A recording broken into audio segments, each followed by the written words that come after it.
Hi, everybody. Hi, hello. Welcome again to my broadcast. So my name is Artem. For those who have just joined, for those who haven't seen this video, my name is Artem, and I am a spiritual teacher. I'm an author of the website www.truefreedom.net. Please, this website is basically just a collection of my answers on the topic of spiritual awakening. And if you're going through something like this, it might be helpful for you to look at those. So I am hosting this broadcasts four times a week. Every Tuesday and Friday at 11 a.m. and every Wednesday and Saturday at 6 p.m. And we are talking about nothing in this broadcast. So we're talking about all matters spiritual and all of the questions and discussions that we have about different spiritual matters and just about life. We're talking about spirituality, life, death, God, soul, self, Buddhism, Hinduism, Christianity, materialism, science, society, anything at all, anything that you would like to discuss. So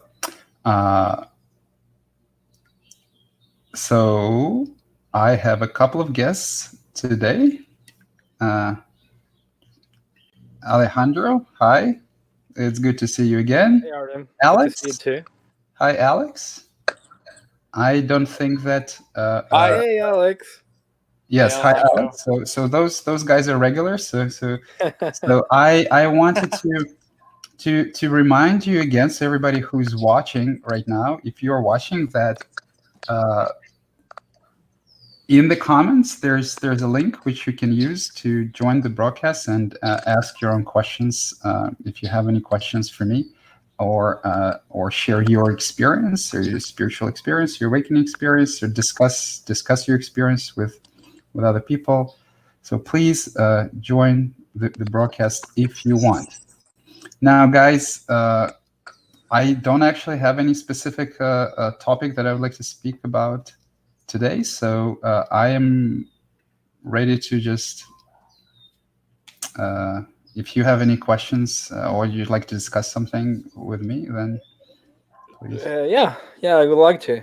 go ahead.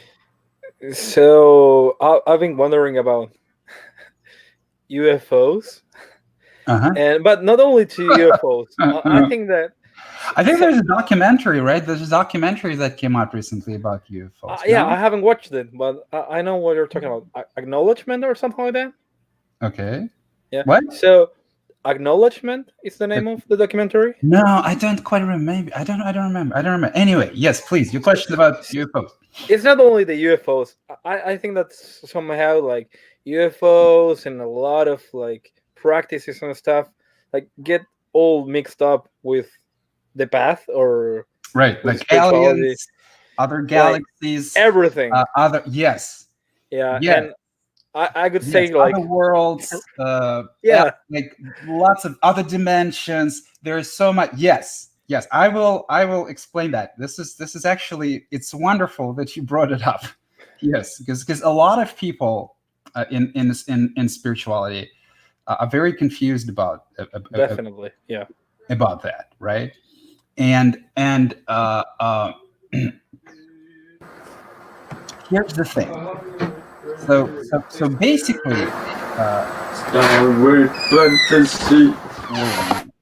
yeah, Alejandro, this is your microphone. Okay, so I think you can you mute yourself so that I don't have to. Yes, wonderful. Yeah, I can hear you. Yeah, that's my little brother was singing.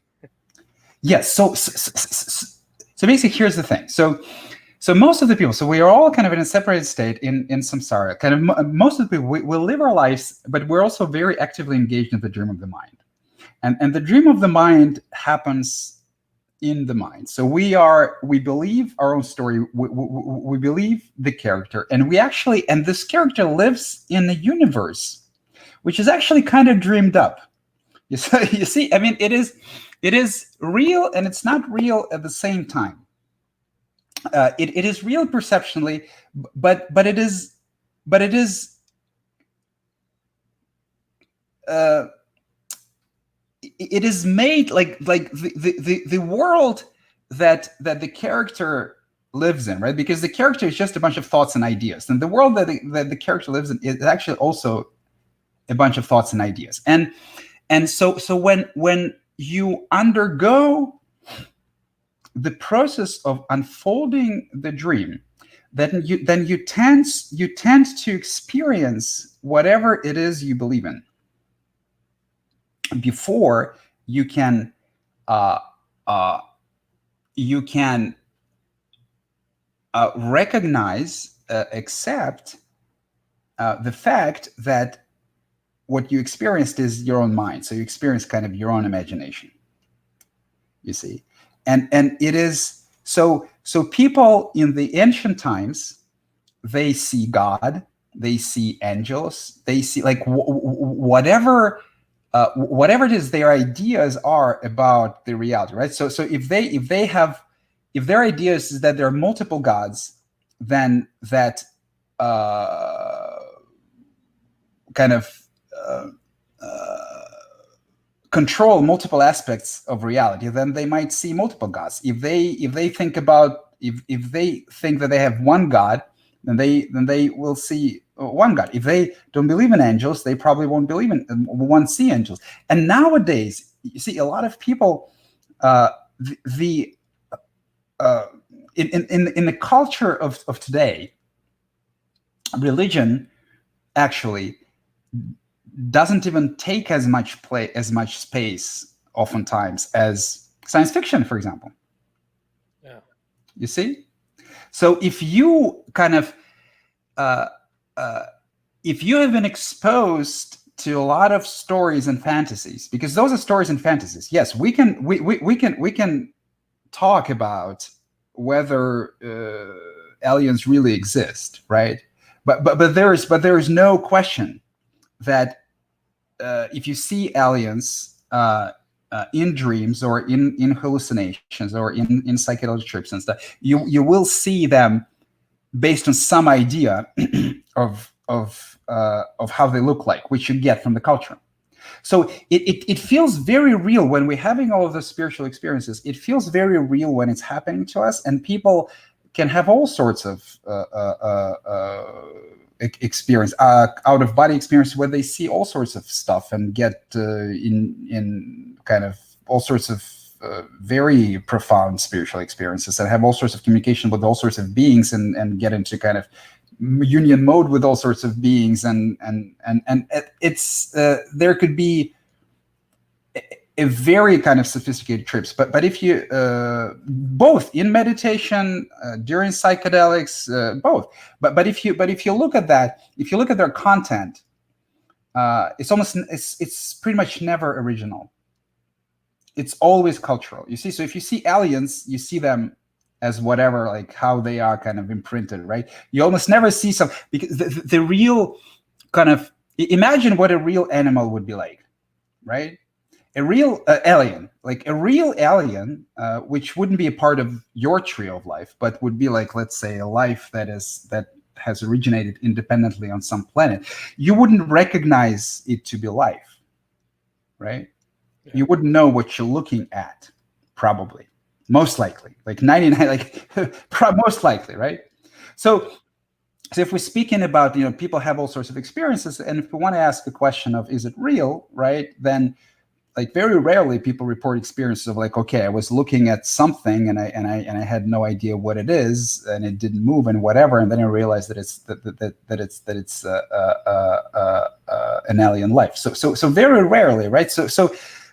So when we have the spiritual experiences and hallucinations and spiritual and experiences in meditation or psychedelics, what tends to happen is we tends to get immersed into the dream of the mind, and whatever we think of, and the dream of the mind is kind of multi-layered, right? So whatever our kind of unconscious belief of reality is, right? So my belief was, I did not believe in God. and I did not believe in angel, and I did not believe in UFOs. Actually, I mean, I was like a total atheist, and it's actually the hardest way to live life, because if you live life this way, then you can only explain the horror by human cruelty, right? Which is so it kind of but I saw demons, like the demons of my own death, and things like that. So the personalization of fear, personification of fear, right? And things like that, right? Personification of death.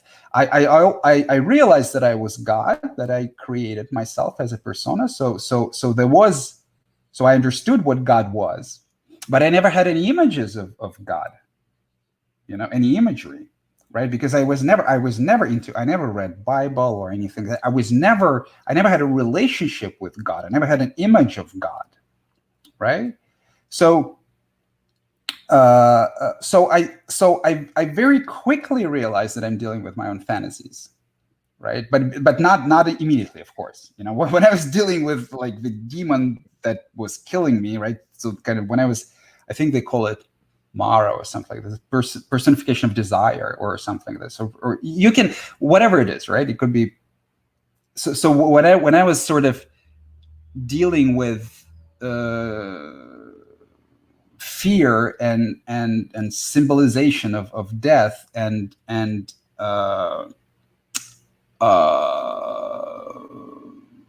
homicidal and suicidal ideation and stuff like that. Yes, I had a lot of fantasies, but they were almost never overly spiritual, although I had a lot of that, or overly kind of alien, right? But as a consequence, I have led a very difficult life, right? So it is more difficult to be an atheist. So on one hand, you could say that I suffered less because I had less beliefs, but on the other hand, I was not as separated from my suffering from the layers of make believe. So it was acute. I was like depressed half of my life, right?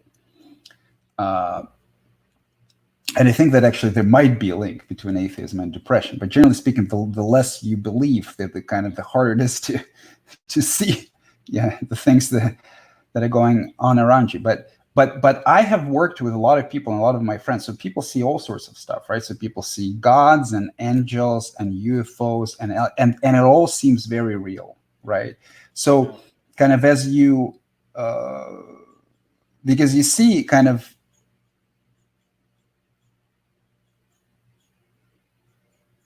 when this non-existent character starts to dissolve and starts to fall into this magical something that created it,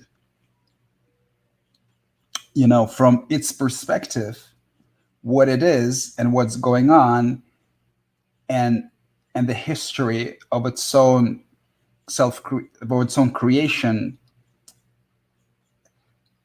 being unraveled, how it looks from its perspective, it can take any number of forms, right? So I'm surrendering to God, I'm ascending, God is taking me, I'm dissolving into love, I'm going back to my intergalactical roots, I am seeing my previous lives on the previous planets. It doesn't really matter. You see what both of those, any of those descriptions are valid, and any of those descriptions are actually absurd, and in a way insane, right? But that's how it feels, right?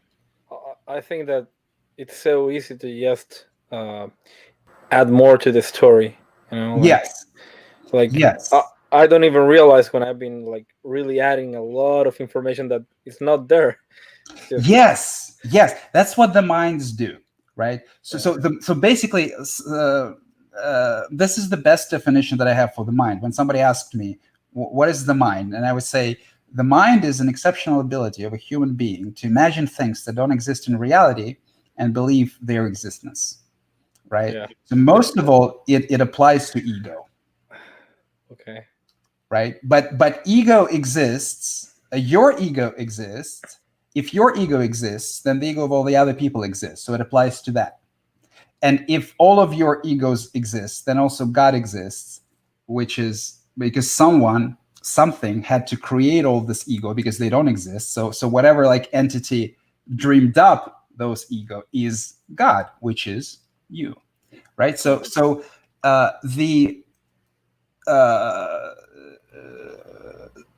sort of, but neither ego, God, soul, angels, like things like neither of those exist in reality, but they do, and they absolutely can exist in the mind, and it can be an absolutely valid experience, and some people in dreams or on psychedelic trips or in meditation can be speaking to like intergalactic beings or whatever, and get very good advice or some good insight, because in those experiences they are still speaking to themselves. They're still speaking to the higher intelligence of their own being, of their own existence, that is speaking to them through the symbolism of a made up world. You Yeah. see?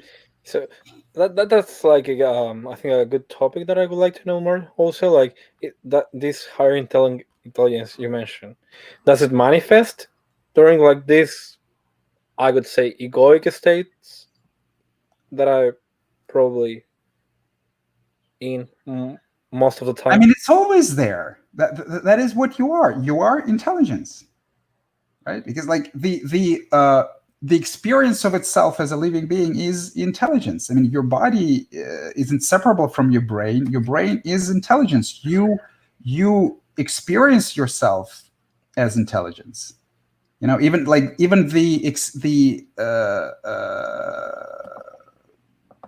kind of, even in order to experience pain or any bodily sensation, there has to be intelligence. Yeah, I Experience think that cannot be without intelligence. I just guess get a little bit lost trying to understand everything intellectually. Yeah, yeah. Don't try. I mean, you basically you are the mind. You are intelligence. Everywhere you look, you see your own perception, your own intelligence. You made sense of this world. That is intelligence, right? Yeah, You made sense of this world. You learn to act in it, to survive in it, to perform your kind of function.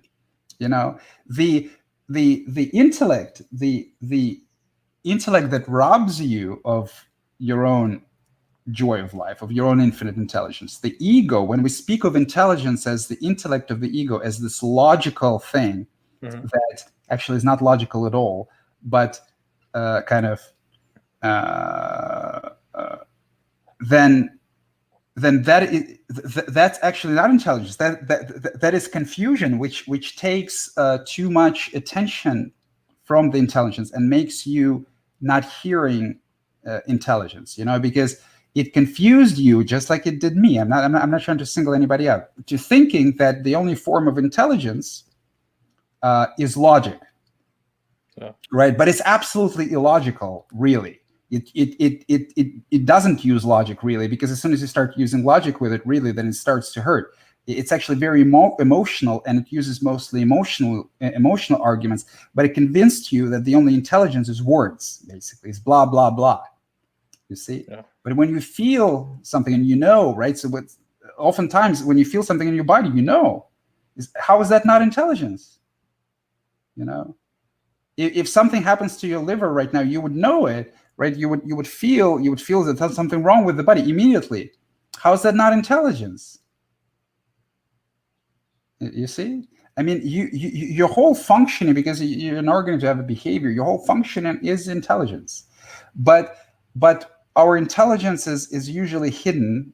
Like we dream up those layers of reality, and we spend a lot of time. We spend a lot of time there, so we get sort of disconnected. We get out of touch with we are, what we know, what we know actually about ourselves. What we know, our desires, our wants, our discomforts, our fears, We know we sort of, we just don't want to, because we're concerned with something that is really none of zero importance, because we got enamored by some silly ideas, and we don't pay attention to it. Could I ask why? Like, I mean, it is doesn't it really social matter. conditioning? But Does it matter? the short answer is that we are kind of conditioned this way. But the longer answer is that, I mean, we weren't kind of convinced to be this way. We were abused to be this way. I mean, we are this way is because in order to start looking, because also a lot of this intelligence that we don't want to look at, right, is trying to tell you how abused you were and how much crying you need to do to forgive everybody, to live a free life. And you really don't want to be speaking to this intelligence, actually, because crying is not pretty. And you see, or maybe like how much fear you still have, or how much you limit yourself, you see, because there's also this part of this intelligence, you see. Definitely. Yes. So it's this communication with this kind of infinite intelligence, but this infinite intelligence, just you, is like, you are the creation. You are the being in this world. You are it, right? So the extent to which you are in knowledge, in communion with yourself, the extent to which you are listening to yourself, the extent to which you are intimate with yourself, is the extent of your well-being. And the kind of this whole talk about infinity and infinite intelligence and stuff, we could also speak about the infinite intimacy, right? So it's the same thing. So even if experientially it oftentimes feels like you're infinite, it's actually of no consequence, because if it lasts for a specific amount of time, then, well, you get used to it. So what? I mean, you can run around and scream, "I'm infinite, I'm infinite." It is no experience is in itself like can stay new for a very long time, but being always your own being, always being in touch with your own intelligence, and knowing yourself and living your life the way you want without suffering, using your intelligence for that, the way that it was supposed to be naturally, that's kind of the goal of the enlightened state.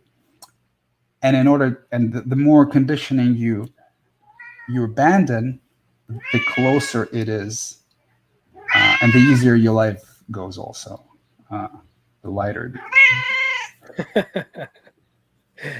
Hey, kitty.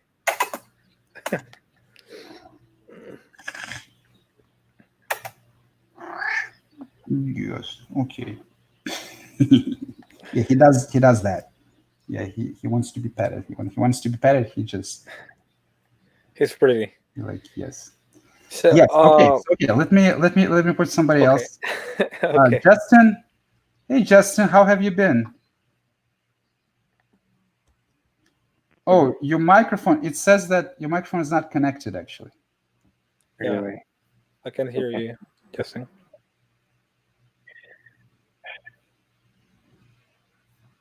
Alex. Hey, guys. Sarah Hey. says. Hey, Alex. Alex. Sarah says crying Hey. is beautiful. I love you both. Thank you for this. You're most welcome, Sarah. Yeah, so please, anybody else who's watching, I mean, we don't have too many people watching, but please come join the conversation. Let's talk.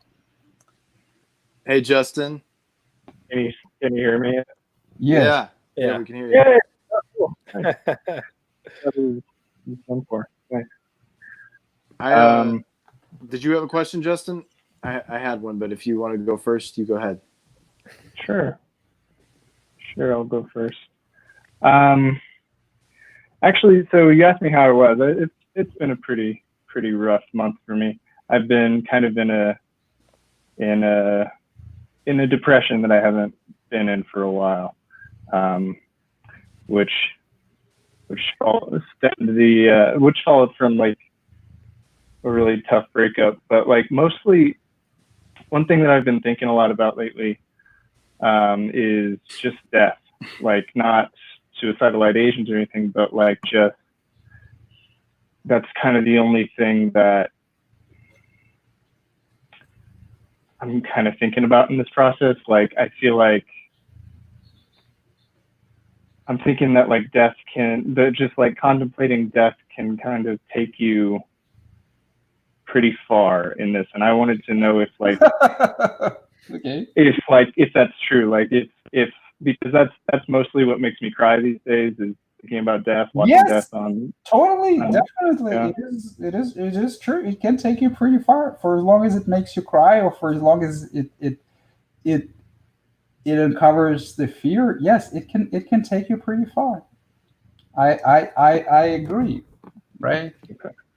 I agree, but sort of contemplating death, uh, the you see,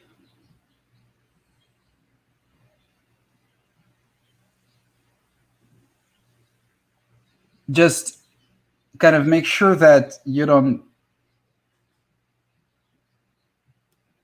somehow trick yourself into some stupid corner where you would get to some weird logical conclusion that suicide is the only option, right? So this is never true.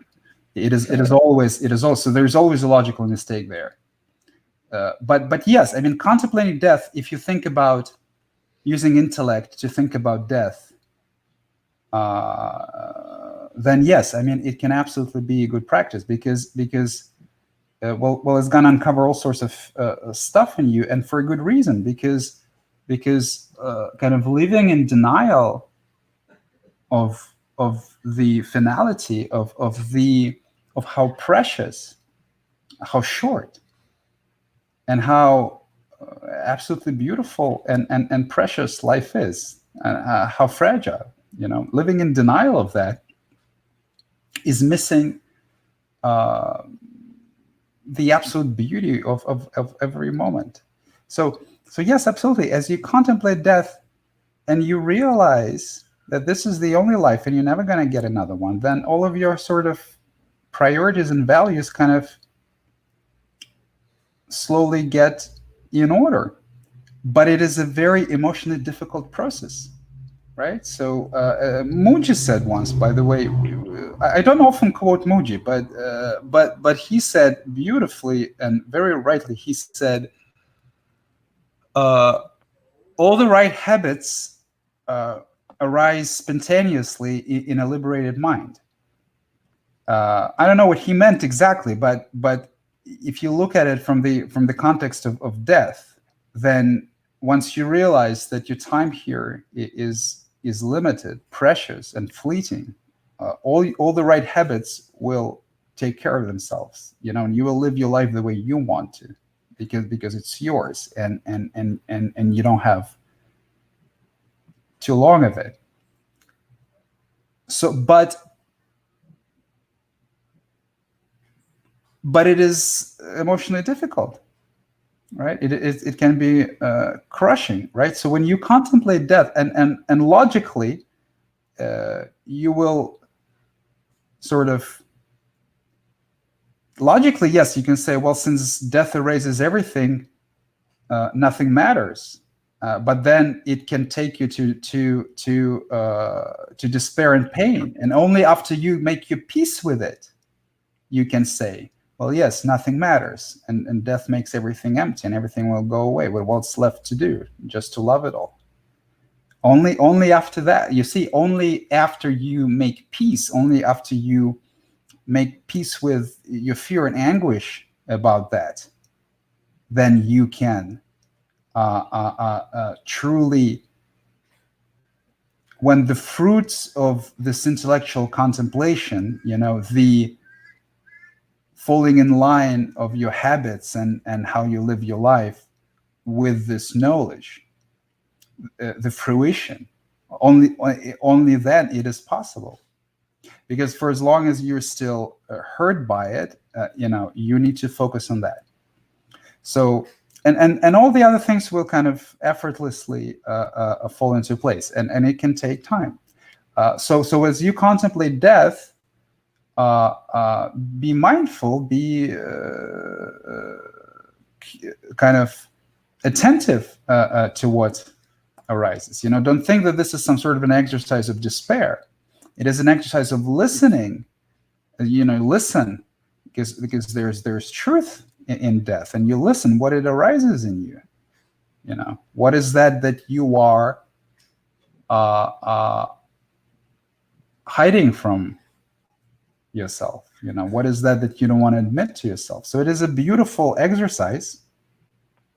If your focus is still the focus should always be on your experience and on truth. As you get something, if you get to something, then it is wonderful. But it is supposed to be difficult. You see, so don't forget about that. Don't make it an empty philosophy. Because you are in acceptance of death when you no longer think about death. That's when you are in acceptance, right? So, I have been thinking about it less and less. I very rarely think about death nowadays, but I used to think about it all the time. And when I say think about it, I mean words or images arise in consciousness associated with it, and it can be anything. This whole process feels like a suicide in the mind. So whatever there would be like a wave of fear, I might be thinking about death. Yes. So initially, this whole process is a lot of thoughts about death. So there's absolutely nothing, even if you didn't contemplate death deliberately, there would probably be a point of time where you would start to, because like this, everybody goes through it. It's absolutely. So it's a kind of a very good natural part of the path, the contemplation of death. Yeah. But don't lose track of how contemplation, thought, insight is connected to the emotional experience, pain, and suffering. Because when you get to a point where you admit something, when you get to another small piece of truth by looking through or abandoning or dropping a falsehood, it's never pleasant. You see, it's always an emotional experience. There could be whatever, tears, fear, anger, whatever. Then afterwards, maybe relief, joy, laughter, whatever. It doesn't mean that it's going to be this way necessarily, right? But it's not just empty thinking, right? Also, that's why I say to people, as you read books about enlightenment stuff, read it like poetry. Keep the focus on what's going on in your soul and your heart and things like that. And the same thing applies to your contemplation. Yes, so don't make it an intellectual contemplation. Make it a heartful one. What does it mean for you to realize that everything that you're gonna do and achieve is gonna go away? It is freeing, sure, but Yeah.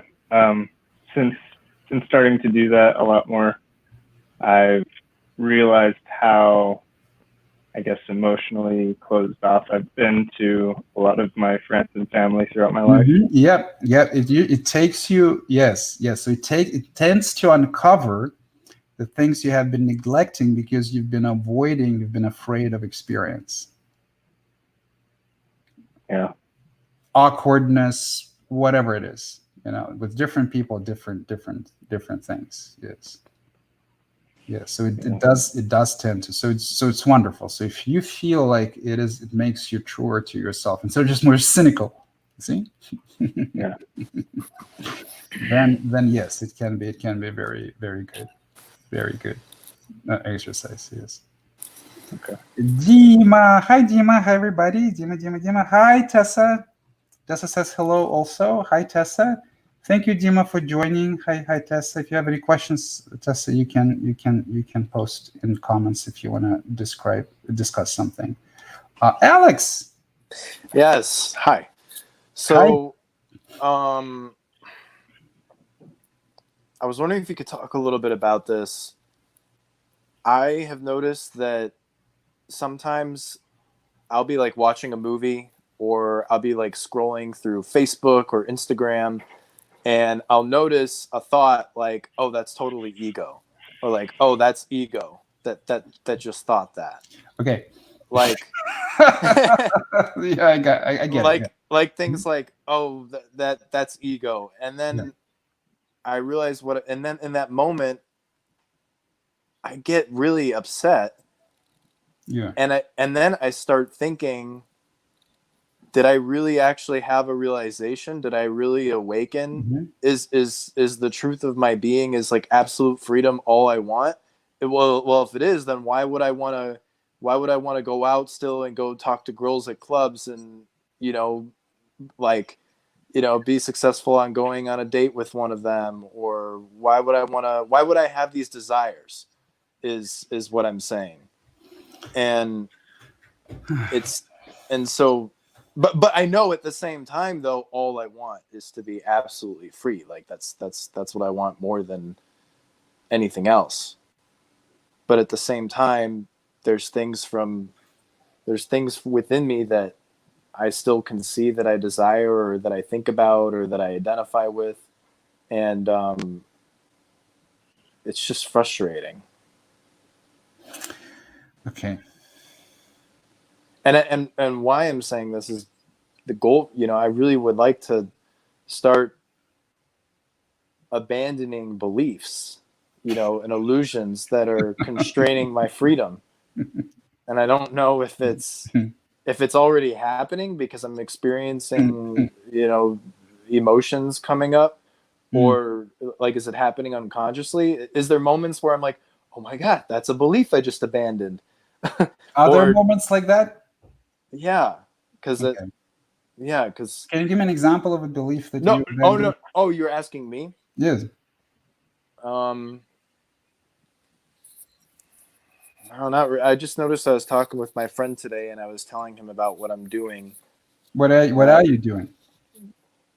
More and more just allowing my experience and accepting my feelings as they are, and meditating. How are you doing it exactly? Are you like Meditating meditating is a practice? Yes, I understand. Well, if I notice that I'm upset or depressed I see. or sad, the first thing I do is usually I'll notice it, and then I will just kind of sit with it and let yourself experience it. Yes, experience the sensations in the body. Great. Yeah. Yeah. Yeah. Yeah. Okay. I think I understand the question. So, okay. Not as much a question as it is a complaint. No. I'm thinking it is a very good question, and it is a very kind of it is a very common question, and it feels this way early on, often. So here's the thing.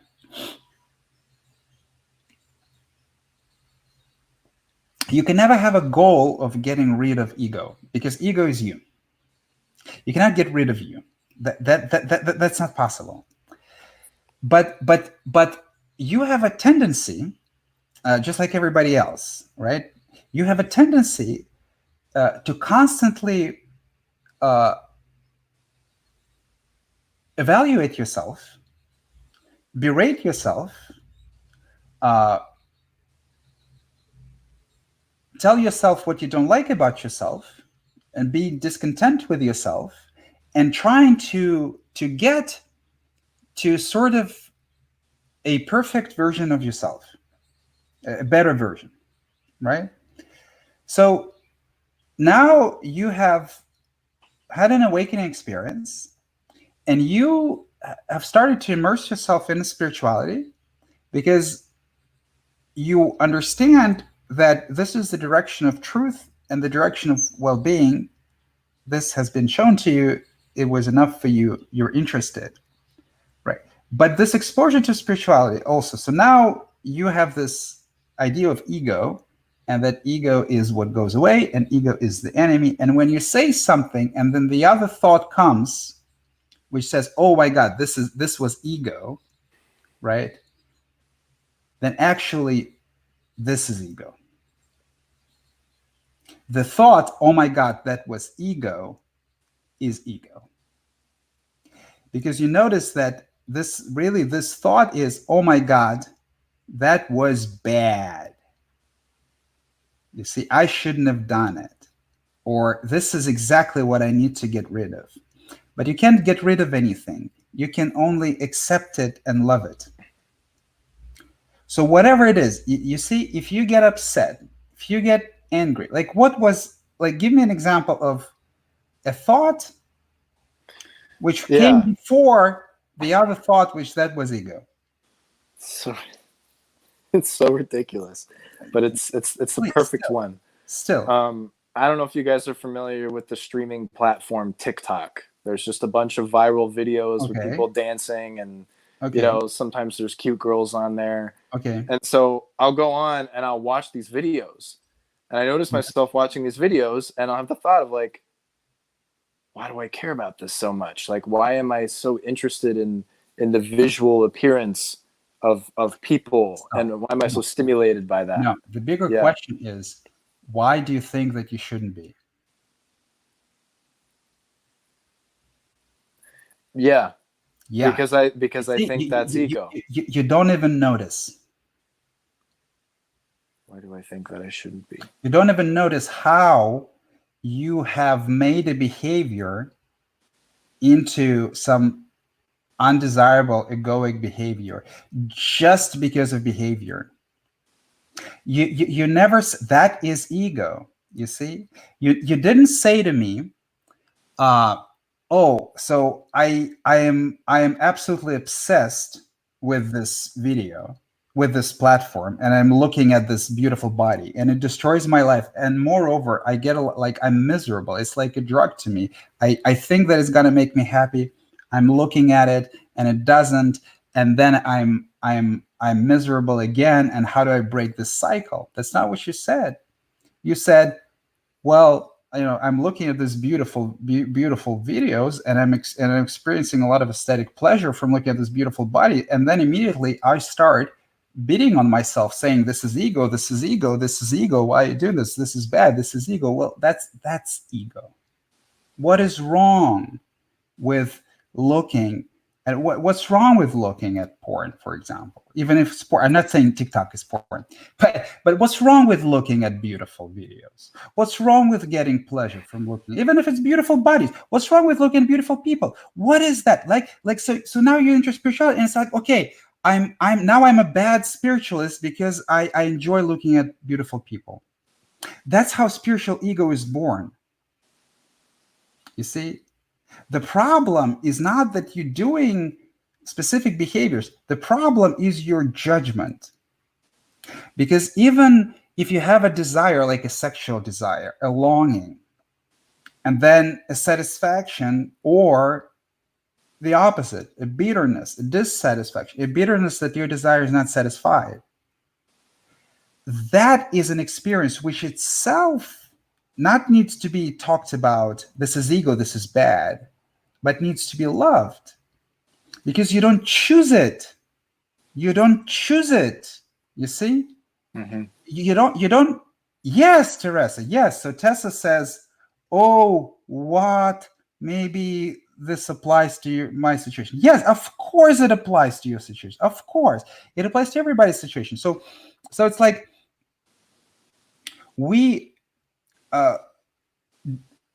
ego is the evaluator of your internal experience, which tells you, which is also, by the way, the paradox, the mind fuckery, is that it's part of your internal experience. So you see, so it's like, it's a part of it. But it's a part of your internal experience that hates your internal experience, that tells you that this is really bad to behave this way. This is really bad to feel it. You shouldn't feel this desire, and you shouldn't go for it, right? No, I mean, you feel a desire. It's your choice to go and all the desires that you feel in life, you will do two things with them. You will either satisfy them, have your fun, have your satisfaction, and then realize sooner or later that it didn't make you happy. Maybe it was fun, but it didn't make you happy. So in the personal growth, you will start looking for something else. You will abandon that and you will say, well, I have satisfied. Like, let's say you want to you want women, for example. And if you work on yourself and you spend so much time and energy into getting out and dating all sorts of beautiful women, and you spend years and years of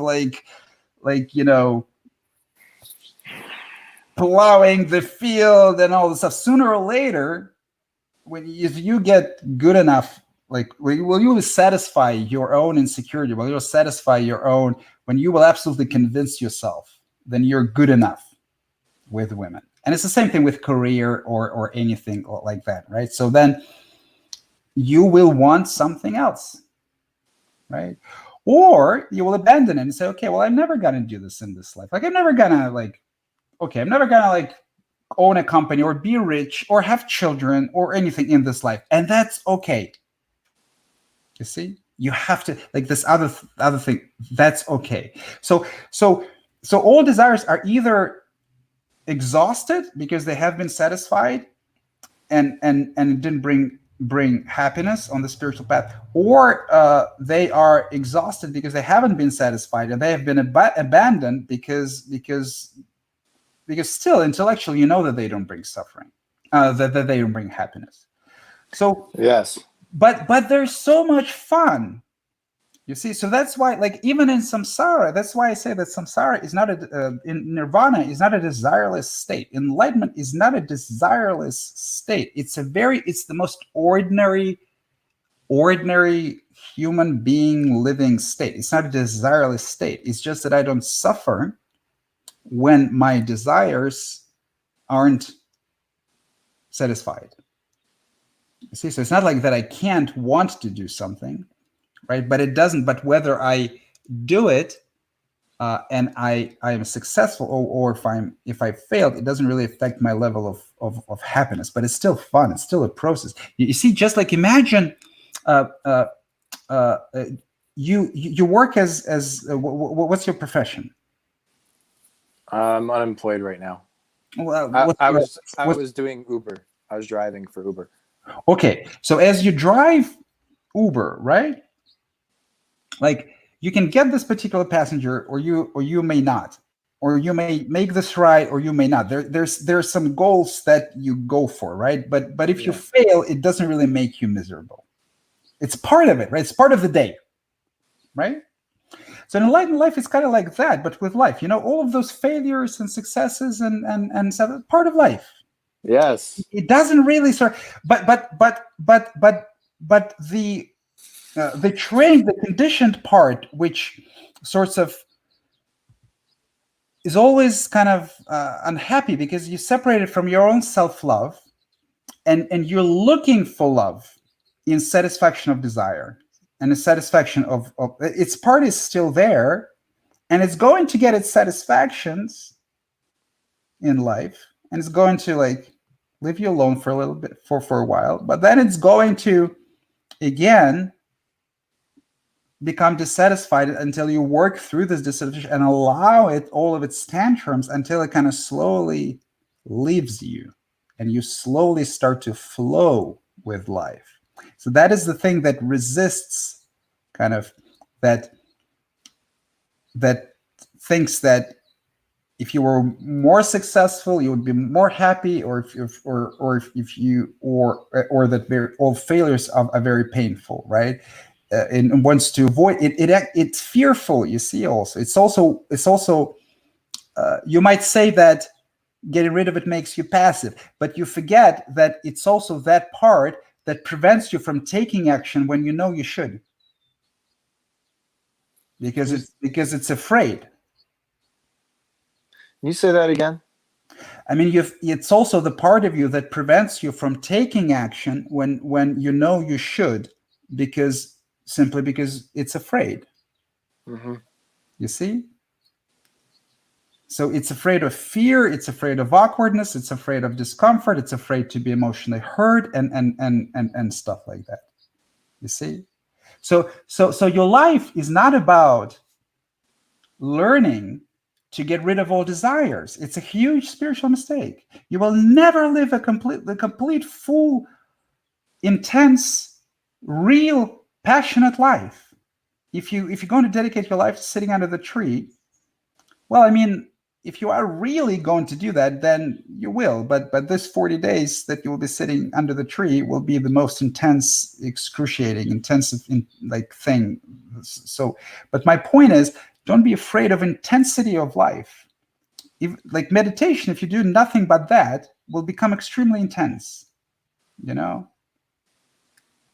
So don't be afraid. So your spiritual journey is not learning to be passive in life. It's learning to be true to yourself in life, to do what you want in life, and deal with all of the pain and suffering that comes in life, taking responsibility for all this experience, to sooner or later accept that it is part of life, and to accept it to such an extent that it no longer bothers you. Because why? We all live once. That's the spiritual path. It's not the path of passivity. So when people speak to me about desires and how they get rid of the desire, you never get rid of a desire. So if you want something, I say go for it. Go for it. Or finally, stop whining. Either go for it or say, okay, I don't want it then. I want something else. What about this though, Artem? There's things where it's kind of like in between for me. Like I can think of something that I would want, but at the same time, it's like it's too much effort, and I don't really care. Yeah, then don't do it. Yes, because a lot of things that you wanted before, you wanted because you were kind of under this delusion that if you get it, you will be more happy. So now you realize then that yes. So now you realize. So then don't. Then don't. Yes. So listen to yourself, right? Listen to yourself. So there is this mix. Yes. So as the egoic desires start to fall, it can be really disorienting. So you might not. Yes. You might not know what to do at all. It's I don't have any motivation. I have no idea what to do. Right. Yes. Just like that. It's just like that right now. Yes. But then that's what you're doing. It's because we forget that resting. Yes. So who told you that you cannot live your whole life as an adult and not take, let's say, 5 years to just rest and contemplate? I mean, who told you that it cannot be a part of life? Exactly. Right? I'm not saying that it's going to take 5 years or something. I specifically used it as an extreme example, right? Because most people are going to be like, oh, what? I mean, the life is like 80 years. I cannot use 5 years to just do nothing and look at the trees. I mean, why not? Why not? Who's my master? You see, it's like, of course, if you can't, it's another conversation. But I'm trying to bring your attention into how we automatically lock ourselves into this ideas of how our life should be. You see? Yes. Yeah. And one thing I'm noticing is that when I think about doing these things that I really wanted to do before, I realize now that really all that's there of why I didn't do them is there is a fear, but I know inherently, like deep down, like truly within, that it's not going to be the thing that satisfies me in life. It's not going to be the thing that is fulfilling. So my concern about that is if I just go through all of the pain and fear and suffering by resting and taking psychedelics and meditation and go through that process, when I'm at the end of it, then I can just go and do those things then. Yes, you can if you still want to. Yeah. If you still want to, for sure, absolutely, Okay. yes, absolutely, So I don't need to go. absolutely. Like for example, I am married. I love my wife. If I didn't have a wife, even though I feel absolutely wonderful alone, I probably would live alone. But sooner or later, I would date. It's fun. Why not? I love sex. Sex is fun. Dating is Yeah. fun. Girls are fun. I mean, why not? It's and then I might stop or live alone. It doesn't. It's you see, it's not a process of escaping life into some sort of a spiritual emptiness. It's a process of embracing life fully. What's really empty isn't even your experience, your sexual experience with a woman, for example. What's empty is the drama, the personalized drama around our life, which we create, nurture, Yes. and think that this is very important. You see, that's Yes. And that's, I'm finding that's what I want to be free of. That's what I want the most. I want to be free of all of the illusions that constrain my freedom to go out and enjoy those things for what they are. well. I mean, nah, you're still trying to trick me and yourself, because if you told me all that I want is my freedom, uh and right now all I want is to meditate.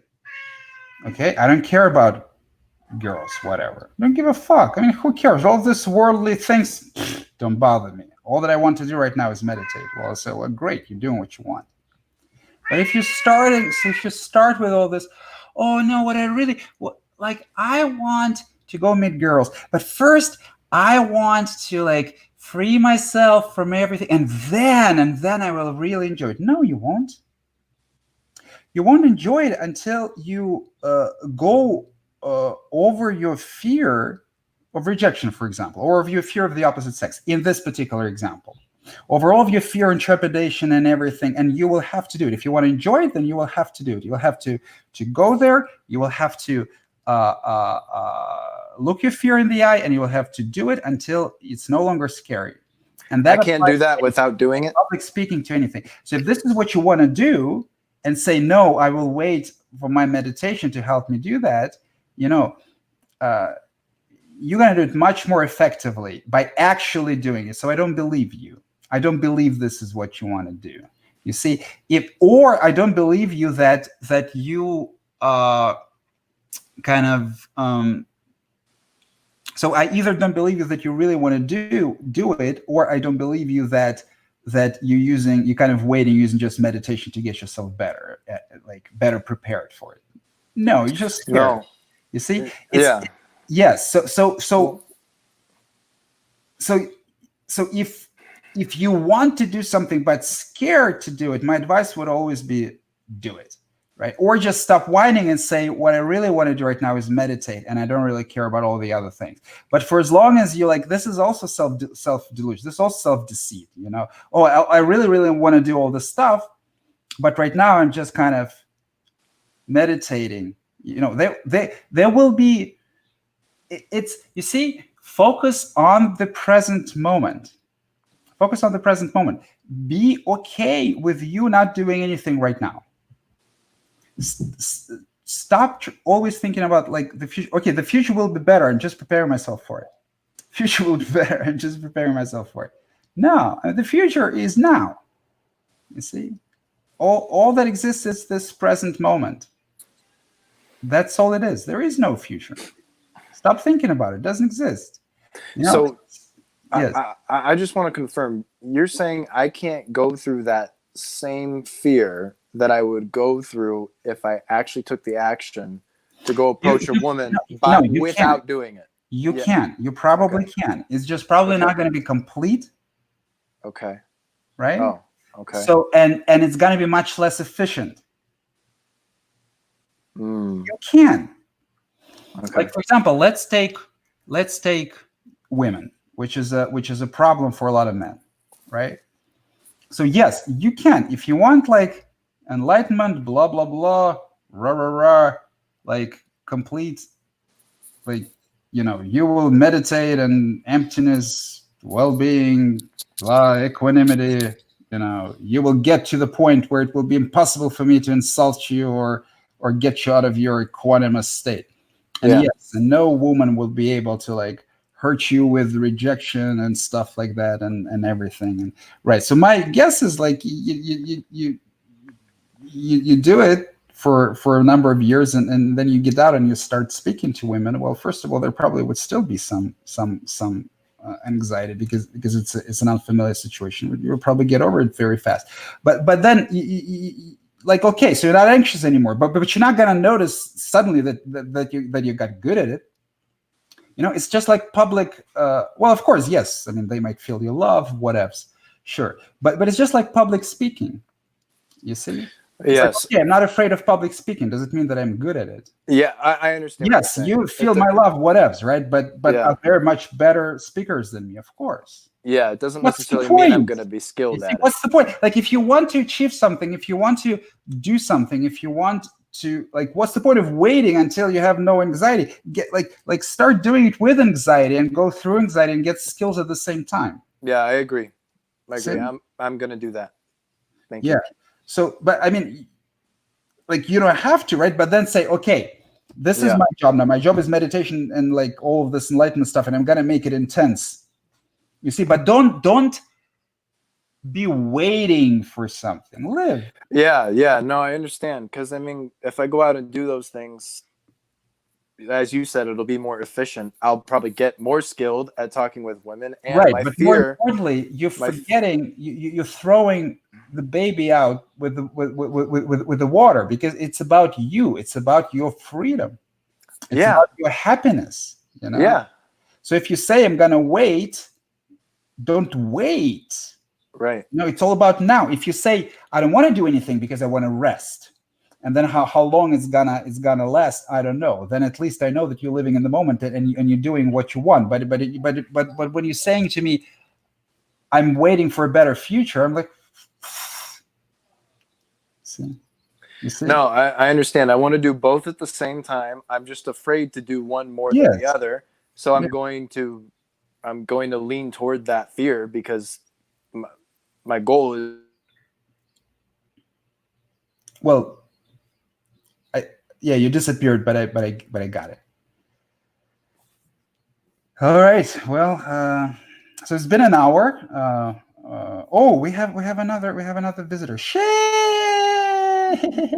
Hi, Shay. How's it going? Hey, Shay. I wanted to say hi. How are you, Shay? I'm doing all right. How are you? Pretty good. I've been having more fear. How are you doing? Good. So I have a question for you if it's not too late. I'm going to try and scare you as much as I can. Okay, good. So, so it is getting more intense, and I have children, and I have children. So I said the fear is getting more intense, and I have to also take care of my children and work and do things right now. Okay. It's just a physical reality, right? And it seems like so far. It seems like there's some sort of kind of an internal thing pushing this where it knows how much it can push and get away with without breaking me entirely. But I've also heard other people say it's not like that at all. And I think it gets much more intense.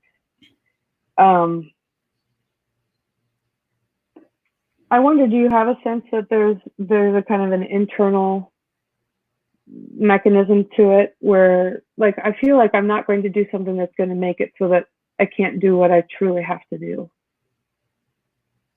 If that makes sense. Mm-mm. Did you ever have a sense that there's no? It does make sense. I lost you. I did not understand the question. I mean, try to rephrase it. Maybe you can. Could you just try to describe your experience in a more direct way? Okay. Well, as fear gets more intense, it's more debilitating too. What gets more intense and debilitating? It's fear because I start, it's like my head starts swimming and I can't think, and it's very hard to function and stuff like that. And I still need to be able to take care of my children. Right. So, okay, I think I understand. Let me try to offer you a couple words, and I think I understand where you're going through right now. Let me offer you some advice, and you'll tell me if I got it. So first of all, correct me if I'm wrong, but I think that you will notice that even when the fear comes, when you need to do something, you still can. Okay, good. Yeah. So that's you how it's been so far. Not today, not now. Right. Mm-hmm. Yes. On a certain level, it's almost always possible, right? Initially, maybe it's not possible, but on a certain level, kind of deeper into the unfolding, it's always possible to say, "Not now, I'm busy," and then you do what kind of you probably had this moments, right? Then it comes later, but oh yeah, it doesn't go away. Yeah. It just sits there waiting. Right. Yes. But look at the implication of that, which are actually profound. That means that you're in control of that. That means that it's your own game. That's the sense I'm having. That's the sense I'm having. Okay. Yourself. That's what you see? Yeah. So it's not as scary as you think. That's the first thing. That's already a relief, right? Yeah. So the next one is, yes, when the fear comes, you'll maybe lie down and close your eyes and have some vertigo or whatever. It feels like if you let go, if you allow it, you're just never gonna get up. That's it. Everything's gonna disintegrate. You're gonna be completely out of commission. You're not gonna be able to do anything. And especially based on the first observation, that is exactly the trick. That's exactly the trick. Mm-hmm. The reality is the opposite. That you lay down, you close your eyes, you allow yourself your fear, and you get terrified, and you're literally like dying and letting go, and it's so scary. But I'm looking at you and I'm saying, "Oh, Shay's just lying on the sofa. Shay, do you want some tea?" Like, right. No. And I'm like, okay. And then I'm gonna come back in 20 minutes and give you some tea, and you'll be like, "Oh my God, there was something." And you know it, you see, but it is very difficult to do. And it is exactly what it tries to make you do, but you're scared. And every time, so it kind of, you push it away, and then you lie down, and it is a kind of a slow process of allowing yourself to experience all of this fear. Mm-hmm. Mm-hmm. Yes, because if it did lead you to complete debilitation, you would have already noticed it. Right. No. Yeah, it hasn't. You haven't. So it's also one of those kind of, yes, of course, living gets hard sometimes. You don't want to do anything. Sure. But if it led you to like complete kind of disability, so to say, you see, you'd notice it. But you might actually even have noticed the opposite, that when you are kind of more yourself, and when you need some things to do and you don't have a lot of distractions, you do it more efficiently, maybe even. Much more efficiently. Yeah. See, mm-hmm. So it tricks you. You see, when this logic comes, it tricks wonderful, you, right? Isn't it? Yes. So the best advice that I can give is, when it comes, the same advice I give to my wife, but it's very difficult. But when it comes, lie down, close your eyes, let go into it. 10 minutes, 20 minutes, 30 minutes. Well, if you have the time, you will get up. You will. I mean, your body is safe. It's just hard to remember.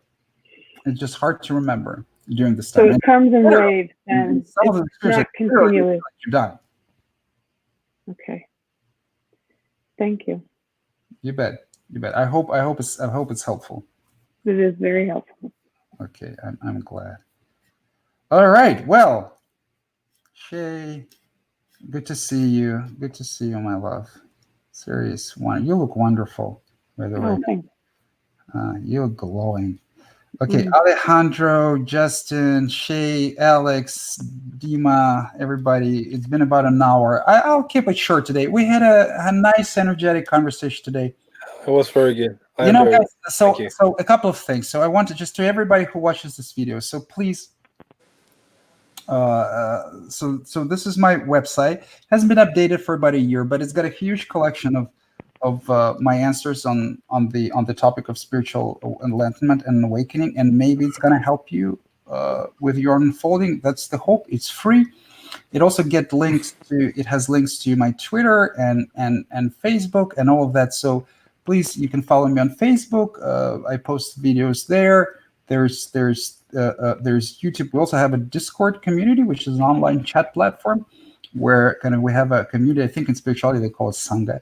So I have like a community of people that are helping each other, and in this process, like we all can help each other. Everybody can help each other, help another person to kind of see, realize what they have realized. So one of the biggest paradox of spiritual awakening that it's an absolutely lonely and solitary process, and yet people can help you. So it's so I invite you to join if this is something that you're also going through. If you're a seeker, it might also be helpful for you. Like maybe something will move or shift in you. So please, by all means, all of that is completely free. So the next one is going to be on Friday at 11 a.m.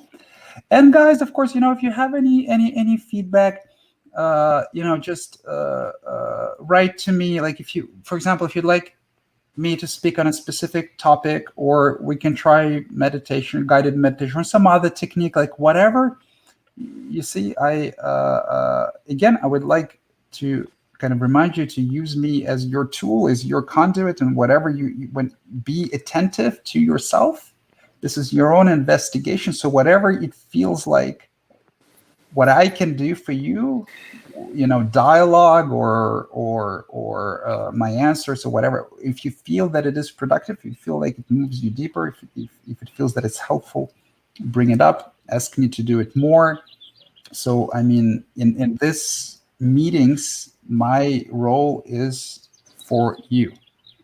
So kind of, I don't have 100,000 following, so I work with you very personally, very directly. So please join in the future. Join this broadcast. Ask me questions. Ask me to do something if you feel like it helps you.